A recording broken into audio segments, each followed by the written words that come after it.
Welcome to Close Up Radio, where our hosts Doug Llewellyn and Jim Masters engage today's top thinkers from around the world to bring you information, inspiration, and thought-provoking ideas you can put to use in your personal and professional life right now. Covering a broad range of topics, Close Up Radio digs deep to discover what makes today's top thinkers tick. Close Up Radio, where ideas matter. And now, here's today's host, Doug Llewellyn. Well, thank you. Hey, everybody. Welcome back to Close Up Talk Radio. Nice to have you with us today. I am Doug Llewellyn. It's nice to have you with us, and we're going to dip into the world of medicine today with some very interesting news for people who suffer from a specific kind of pain.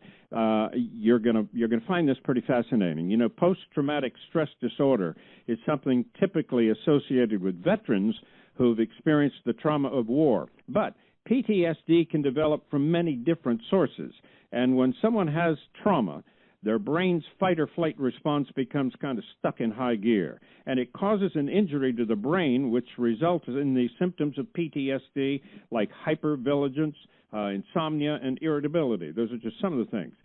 The question is, what if you could treat the physical change to the brain that's caused by that trauma?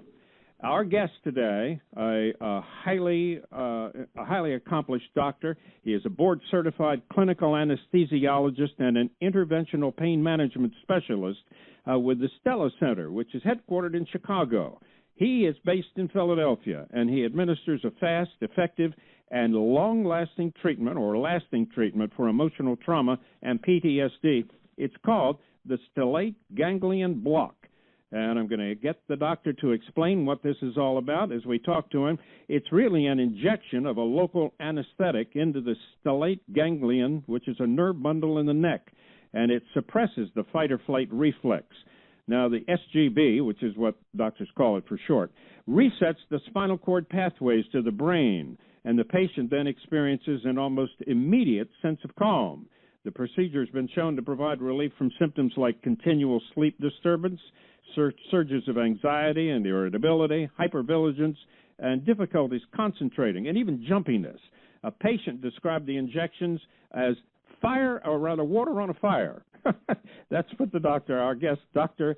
Jason Brajer, called it. He says with the SGB, a patient's trauma no longer needs to be part of their everyday life, and it doesn't mean the trauma is not still lingering there. Patients should continue to see their mental health provider, but more than 80% of Stella patients have found a good deal of relief from their PTSD symptoms. The best part, the doctor says, pardon me, is that there are no long-term effects. And he's been doing pain management for 25 years. He's most proud of how many people he's been able to help. And he says you don't realize who has PTSD, who's experienced trauma.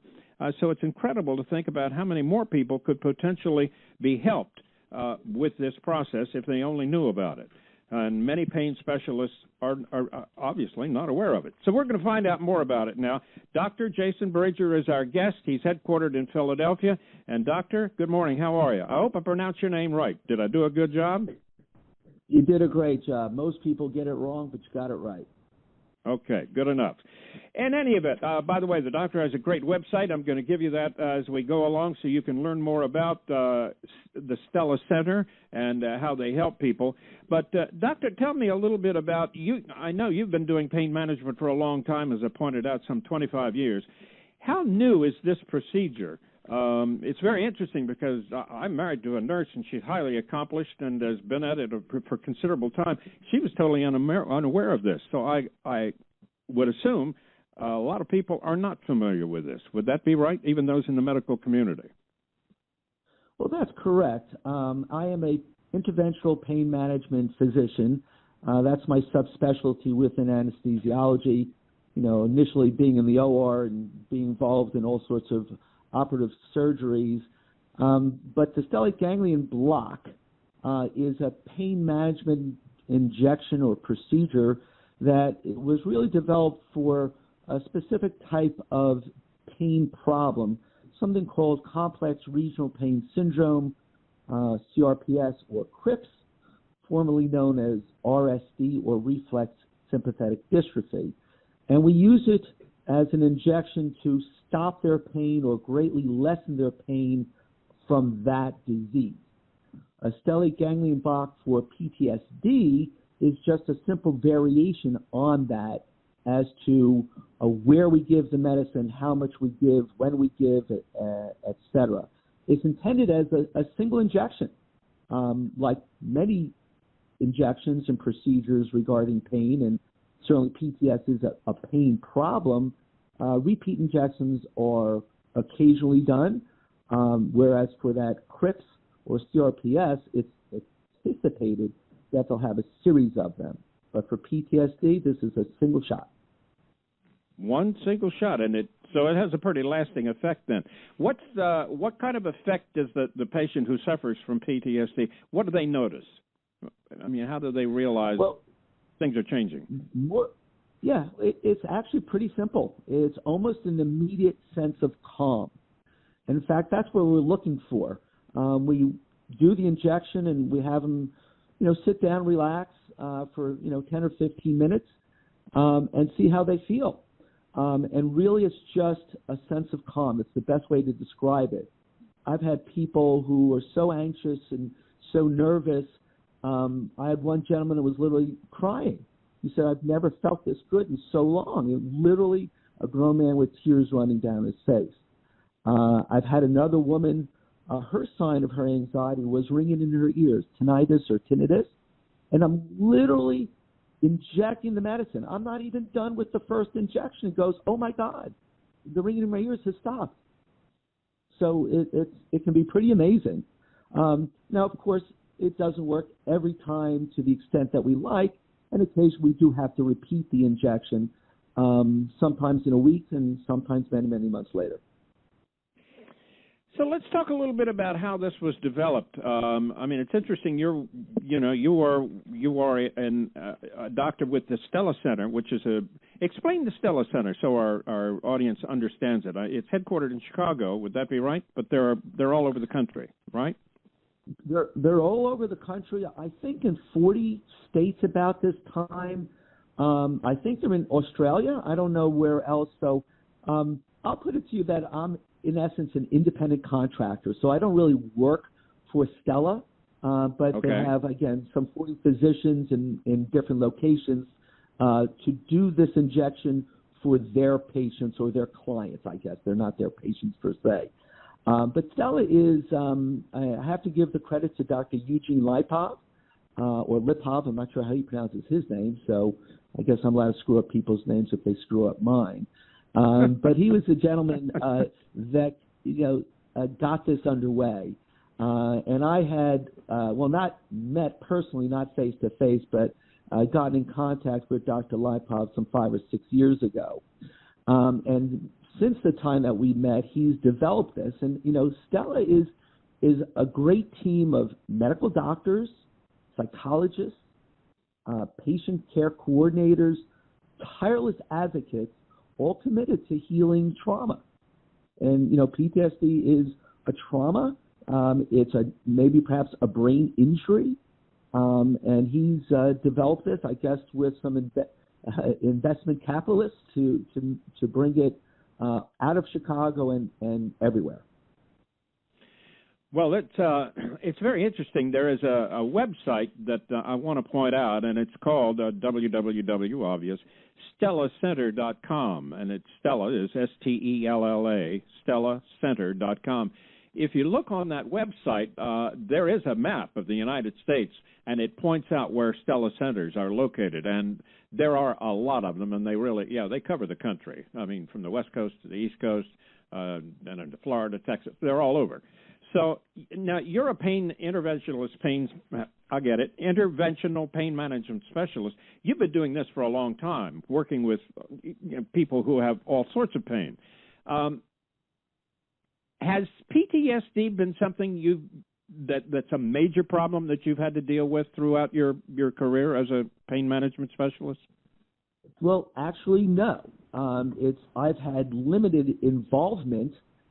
Specifically because unless you're the neurologist or the mental health providers in your area are aware of Stella, and most probably aren't. We're trying to get involved in some veterans associations, and most of those are locals, and I'm not going to put anybody down, but when my associate and I have reached out in one of our areas, and I don't want to say where, and we've had no response back, so I don't understand why some people who deal with the veterans aren't like jumping for joy and saying, wow, you might have something for our patients.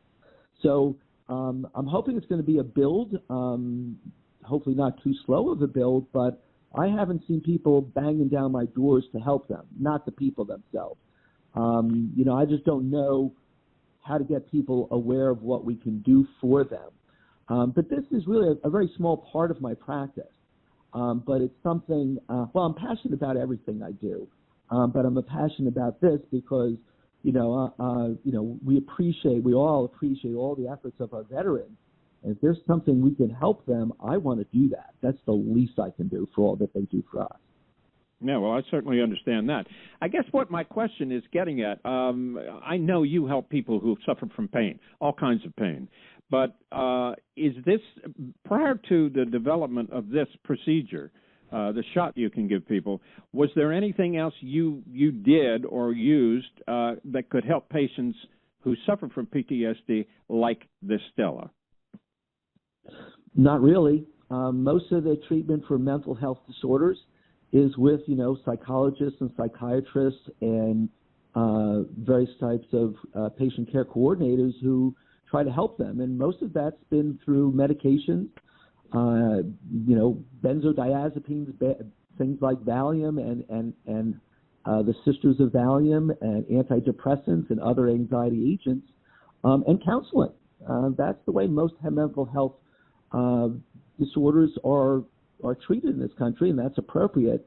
It's just fairly unique to the PTSD, or for now, for PTSD, that this specific injection can be remarkably helpful.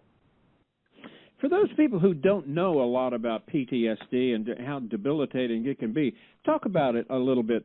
How serious does it affect people who suffer from it? And it's not just veterans who suffer from it. Obviously, people from all walks of life can have PTSD, correct? Yes, correct. Women from sexual abuse or men from sexual abuse is a big category.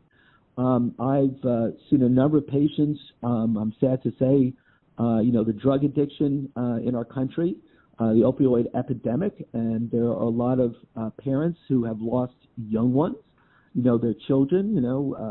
One of the worst things a parent can ever imagine is the loss of their child.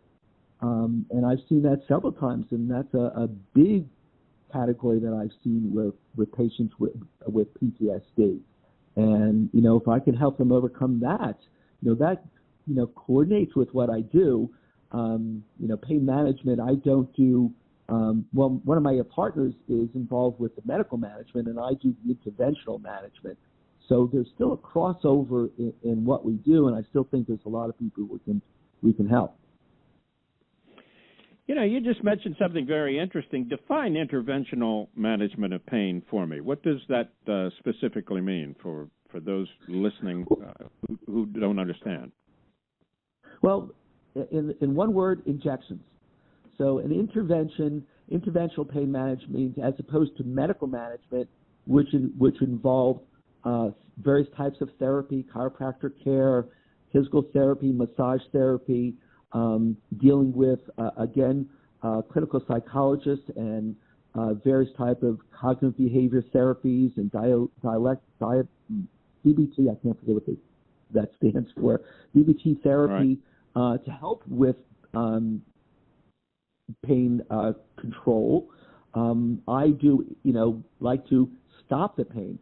In many ways, you can say the injections treat chronic pain. That's really not true. I call it recurrent acute, because I do get people better. I get them dramatically better, but I'm usually not curing anything, but just getting good control.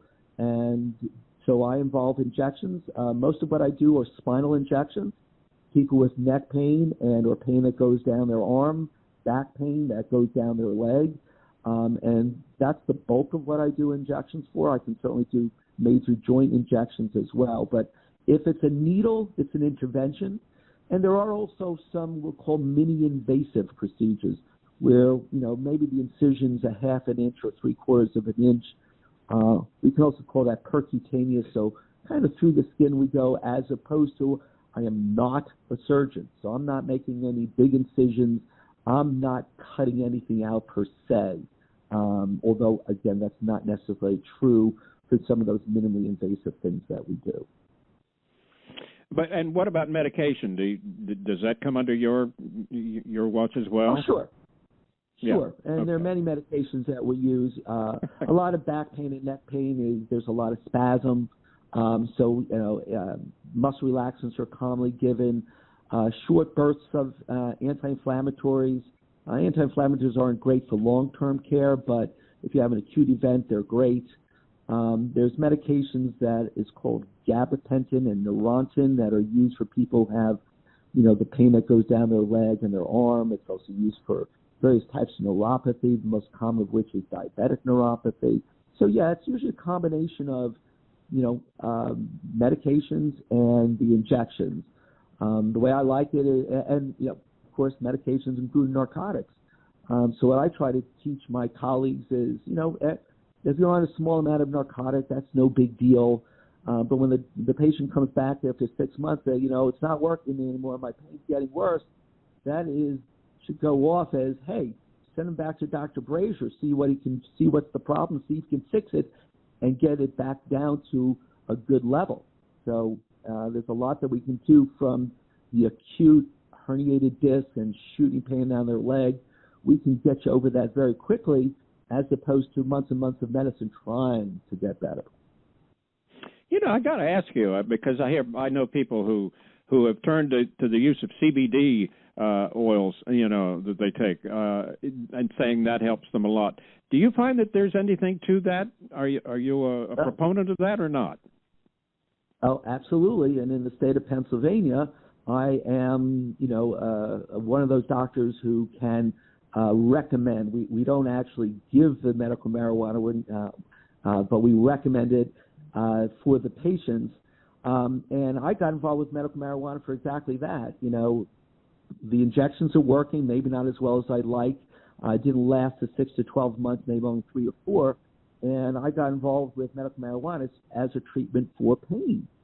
But since I've been doing that, the most common thing I prescribe medical marijuana is for anxiety. PTSD is an anxiety. And I have a lot of patients on PTSD who are coming back for their renewal for the medical marijuana. And all those patients, I've been telling them about the Stellate Ganglion Block for their PTSD, so that maybe they need less of that medicine. Most of the people with the anxiety are on those benzodiazepines, which are really bad drugs, but they can be helpful. So, yes, medical marijuana, CBD is good.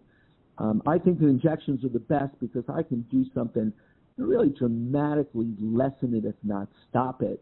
And then the other things can be used just to kind of help it on the bad days. But, you mentioned medical marijuana. Are these CBD gummies that you get, or the drops that one takes out of a bottle? You're taking your 10 drops, swallow them. Is that kind of the same thing? Does that in the class of medical marijuana? Medical marijuana different states have different products. In Pennsylvania, they don't have gummies, right. So I don't understand why not. But various types of vaping, actual marijuana weed, various right. types of oils, things that go under your tongue, things that you can put on painful joints. Those are all under the field of medical marijuana. I didn't realize that. That's fascinating. I'm fascinated by your career and what you've done. Tell me a little bit about why you decided to specialize in pain management. I mean, it's such a worthwhile form of medicine to practice, to treat people with. What brought you into this field in the beginning? When you went to medical school, did you feel this was something you wanted to focus on or not? Nah. Most people who enter medical school have some preconceived idea of what they want to do, and then they get involved and realize that it isn't what they wanted to do. I got into medicine. I wanted to do sports medicine. because I always like to play ball, and like, wow, look at that team doctor gets to be on and watch the football game live every day or every week. Right. Right. But I didn't like the world of the surgery that much because but I got into anesthesia because you're still in the world of the OR. You do something, there's a 30-second response time when you're putting people to sleep. But I got into because, I'm an advocate of regional anesthesia. So spinals, epidural anesthetics, brachioplexus blocks for shoulders and things like that. And then not have to put the people to sleep so they really get a nerve block, they get pain relief. And that was kind of a segue into, well, why don't we just do this all the time? And for a long time in my career, I was actually doing both. I was a founding director of a pain center in the community hospital where I was working. And then, I met another friend who made me an offer I couldn't refuse. He said, how about if you come to my office and do all these injections? You won't have to be on call anymore. I went, ooh, that sounds like a good idea. So I really switched to the interventional pain really for a lifestyle change. Well, that makes a lot of sense. I'm the son of two doctors, and I know I know what it's like to be a doctor. It's I didn't see my dad that much growing up. He was constantly on the go, in the hospital helping patients or making house calls, whatever. In any event, a lifestyle change makes a lot of sense. But let me get back to the subject of the Stella injections. And I want to point out again, there's this great map. If anybody's listening and they're suffering from PTSD or pain, I presume, does it only help PTSD? Do the Stella shots help, other forms of pain elsewhere in the body, or not necessarily? How would you answer that? No, it would really be for, I'll say, mental trauma and mental pain. Because the injection, as you briefly discussed in the opening, is an injection that affects spinal cord pathways, suppress flight or flight responses, and bring that sense of calm. So it is working on basically brain and spinal cord pathways. I do want to add, though, Doug, people are very scared of injections. They go, oh, I don't like injections. Oh, my God, in my neck, are you kidding me? The injection literally takes just a few minutes. Most of us, or certainly I pride myself in being very gentle. I do it in the office under local anesthesia. Your head, you're laying on your back, the head's turned to the side. You just prep the neck with some betadine and alcohol, a tiny little needle to numb it up, a baby fine needle to numb it up. And the needle doesn't go in very far. It goes in about an inch. The landmark is bone, so you don't have to worry about going to nerves and vessels and stuff. It's really very simple. You put the needle in, under fluoroscopy, which means live X-ray, so you see exactly where to go. Oh, and by the way, this could also be done under ultrasound, so you can see where the needle's going, inject a little contrast or something to make sure it's in the right place and not the wrong place, and then slowly give about a teaspoon and a half of medicine. And then we move up and do it again. Whole thing taking less than 5 minutes. It could go faster, but I want the patients to be really, really comfortable. And then they get off the table and they go about their business. It's really very simple. Most of us do it very gently, so it's really not a big deal. It may sound bad. It really isn't. It's really very simple and easy. And they don't feel the needle, right? Well, you're gonna. So anytime you get a needle, you numb it up. So the numbing is really just for the skin. Yeah. But you do the needles. Go ahead. I was going to say kind of like a dentist giving you Novocaine. When they give you the Novocaine, then Novocaine may feel that in the very beginning, but then you don't feel anything else. This would be the same thing. You numb it a little bit before you do the procedure. Yes and no. That's a different kind of situation, but in the OR, you start an IV, you numb the skin, and so that the bigger needle, you don't feel that going in, but you kind of feel it, but it's nothing bad. But this is still a thin needle, and I'm going to tell people it's either a 25 or a 22 gauge needle. You can look that up and say, oh, my God, that's a really thin needle, and use like a 30 gauge needle to numb it up. So if you know needles, the the bigger the number, the smaller the needle. You know, a 30-gauge needle is what a diabetic injects to themselves. So we're talking thin needles. So even if you feel it's not sharp and stabbing, it's just like, okay, I didn't like that, but no big deal. I think that's important for them to realize, because I don't want people going, I don't want an injection. I think they should have the injection. Yeah, well, as I said, you'll be very pleasantly surprised how easy it is and how simple it is and how helpful it is. And it's pretty. I mean, the patients realize a difference pretty quickly, right? It may not be instant, but it doesn't take long to have an effect. Wouldn't that be correct? Well, that is correct, but usually within 10, 15, 20 minutes, they are noticing a sense of calm. So we are checking them out. You know, when we do the injections, there are a couple of side effects that we look for. We actually score how well the injection worked by eye signs and sensation and things along those lines. So if we don't get those three signs, which we rate 1 to 2 and 3 of them, so a maximum score of a 6. So if they don't get a 4 or more from the side effects and they don't feel a sense of calm, I might actually put them right back down on the table and do it again. Or, right, as I said, sometimes they feel great, and it just doesn't last. You know, like, I was great for 10 days, and all of a sudden it came back. You know, we'll bring them back and do it again. I was just going to ask you, do you hear back from patients who you've administered this procedure to? You know, a follow-up, so to speak, and get their reactions? Well, there's two groups of patients that I see. So I've actually been doing this on my own in my office before I got involved with the Stella Center. The Stella Center is, so when they come to me, I tell them about it, and I do the injection. Some of the patients in my practice who I've done other injections have PTSD, and I've done their injections, so I see them back. But I don't specifically see the Stella Center patients back. That's what the Stella team's all about. They do the testing in advance, they do the psychological treatment in advance, and they see the patients for follow-up. Yeah, very interesting indeed. Well, listen, we're talking about the Stella Center, and I pointed out they have this great website, Stella, Stella, center.com. You're in Philadelphia. If somebody wanted to get in touch with you direct, is there a way to do that, or do they go through the Stella Center? How would you answer that?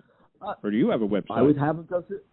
Well, I do, but, you know, I think the Stella Center really is an all-encompassing, better way to go, because many of these patients are undertreated and underevaluated, and that's what the Stella team is going to do more than I can do, so I think it's better. I want them to have complete care, not just an injection, so I think the Stella Center is the way to go. I actually have two offices. I have another office in the York, Pennsylvania area, sort of middle to central of the state, as well as in the Philadelphia area.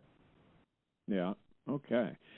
So I gather you are one physician who is very, very pleased with this development of this procedure, and you know it helps patients and anyone who really is suffering from PTSD, specific PTSD.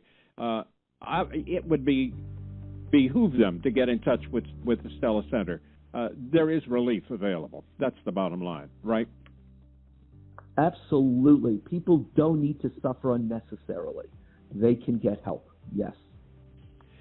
Well, listen, Dr. Brajer, thank you so much for talking with us. It's been very interesting hearing about this. And as I say, I know a lot of people don't know about it. They're not aware of it. And if you have a friend or a family member who suffers PTSD, make sure you give them this information and direct them to the website stellacenter.com, stellacenter.com, and contact them. Then you'll be able to find out a doctor in your area where you can get that help. Dr. Brajer, thank you very much. Have a lovely day in Philadelphia. Okay, nice chatting with you. Appreciate it. All right, thank you, Doug. You have a great day, too. You're welcome. Thank you, sir. All right. You have been listening to a broadcast from Close Up Radio, a division of Close Up Television Incorporated. For more information about our show and to be considered for future broadcasts, please visit closeuptelevision.com. You may also learn about us on social media and listen to us on podcast and internet radio. Thank you for joining us, and we hope that you have an empowered and productive day. That'll do it for today, folks. I'm Doug Llewellyn. I'll talk to you next time. Till then, take care. Bye.